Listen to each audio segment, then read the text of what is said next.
Welcome to Lowcountry Lowdown. I'm Lindsay Hausman. Today is May the 22nd. A months-long investigation into the sale and distribution of illegal drugs ends with 5 arrests. Around 10:30 on Friday morning, our Violent Crimes Task Force, in addition with officers from Bluffton PD, conducted an arrest operation in the area of Martha Brown Circle and Goethe Road in Bluffton. The men there on your screen were arrested on drug-related charges. They remain in custody at the Beaufort County Detention Center. A story we first told you about in January, a robbery at a jewelry store in Bluffton. The suspect was identified and arrested last Wednesday. 31-year-old Stephen Walker is in custody for grand larceny and strong arm robbery. Through the investigation, Walker was identified as the man seen in these surveillance photos. Investigators say on January 24th at about 12:30, Walker went into the Golis Jewelers and asked to see a display. He then took off with 13 items of jewelry worth about 20 grand. Now to a scam alert. This one is dealing with romance scams. These con artists will tell you all sorts of lies to steal your heart and money. One Hilton Head Island woman found out the hard way, thinking a long-distance relationship was real, when in fact it was all a ruse. Nancy Anderson shares her story as a cautionary tale to others. And I looked at him and I said, "Yes, officer, may I help you?" And he said, "Are you Nancy Anderson?" I said, "Yes, what did I do?" He said, "Somebody loves you." And that was the girl at Walmart who turned me in, because otherwise I wouldn't have had a clue. 81-year-old Nancy Anderson never expected to have a deputy show up at her door and talk to her about being a victim of a scam. And it all started with a friend request on Facebook. So I checked his profile and I looked at all his pictures, cute pictures with his 2 grandsons. And he was a contractor and he lived in Columbus, Ohio. And so I thought, okay, I'll ask him a question. Why do you want to be friends with me? The online relationship began at that point, just a few days after Valentine's Day. Nancy and the man she knew as Michael Henderson talked daily, sharing texts and pictures back and forth, even making plans for the future. I think you're fabulous, and of course then I got all the compliments. You're beautiful and you're smart and you're funny and you're fun and all this, and I was like, okay. Then Michael offered to pay off her credit card, the balance several $1,000s. But during that same time, she says Michael had a crisis and he needed money. Can you please get me some gift cards so that I can pay the landlord the rent, because my mother's going to be released from the hospital hopefully in a couple of days, and I have to be able to take her back home. And so I thought, I've never got gift cards before. I don't even know how to do that. He said, it's easy, you just go to Walmart and you get me, I need $3,000. Red flag right away.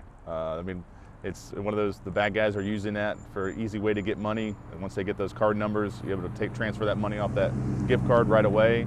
But that should be a red flag. As soon as someone says gift card, there's no reason for that to be part of that relationship.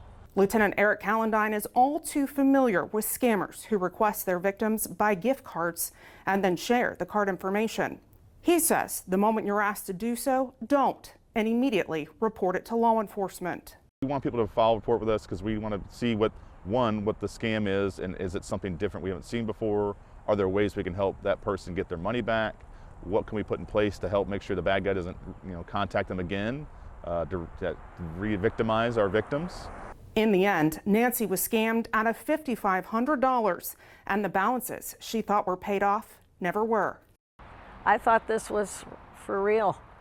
I mean, he sent me like a dozen pictures that, like selfies.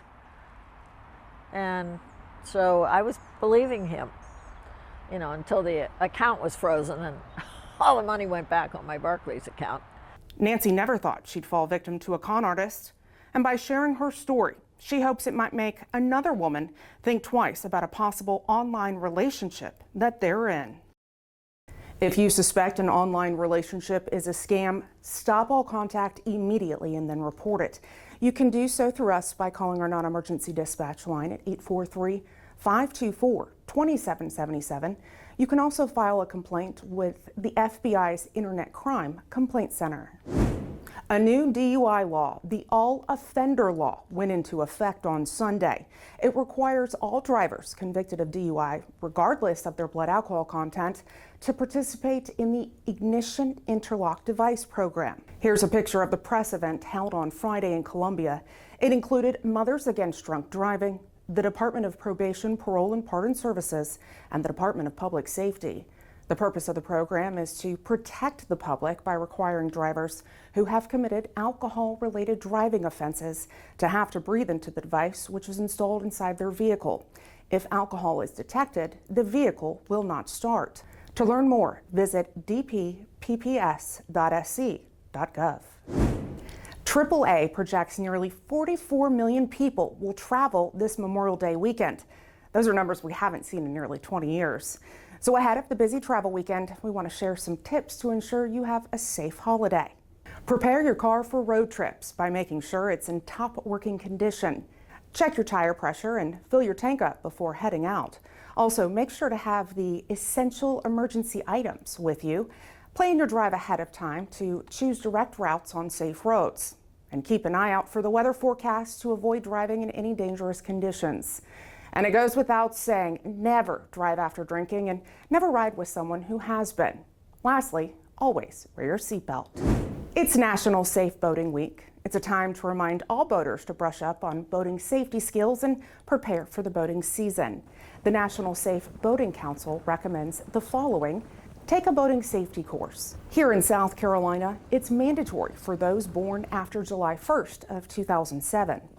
You want to check all of your equipment, ensuring that it's in good working condition. Make a float plan. This includes letting someone know what you're doing, who's on board, etc. Always wear a life jacket and make sure everyone on board has one too. Use an engine cutoff switch. It's the law. And make sure to check the forecast before heading out on the water. And know where you're going. Make sure to be familiar with that area as well as the local boating speed zones. Lastly, never boat under the influence. We all live in Beaufort County for a bunch of different reasons, and probably one of those reasons is the waterways. It's absolutely gorgeous here. It's another sunny, beautiful day here in Beaufort County, and we want you to get out. We want you to get out in the water. We want you to have fun. We want you to enjoy it, but you got to be smart and you got to be safe about it. Make sure you have everything you need and come out and enjoy the waterways, but be prepared. Be smart. Be safe. The South Carolina Department of Natural Resources offers boater education classes. You can take a free in-person class or register online for a fee. Details can be found online at dnr.sc.gov. SCDNR also shared a question that they often get. Can you operate a personal watercraft, also known as a jet ski, at night? Well, the answer is no. Those can only be operated during daylight hours. It's because they lack navigation lights, making them difficult to see in the dark. On Monday afternoon, deputies were called to Hunting Island shortly before 2 for a water emergency. A father and son visiting from the upstate were in the water when they noticed that they were being pulled further and further away from the shore. After calling for help, 3 men went to their aid. One man unfortunately drowned in his attempt to help. He was vacationing from North Carolina.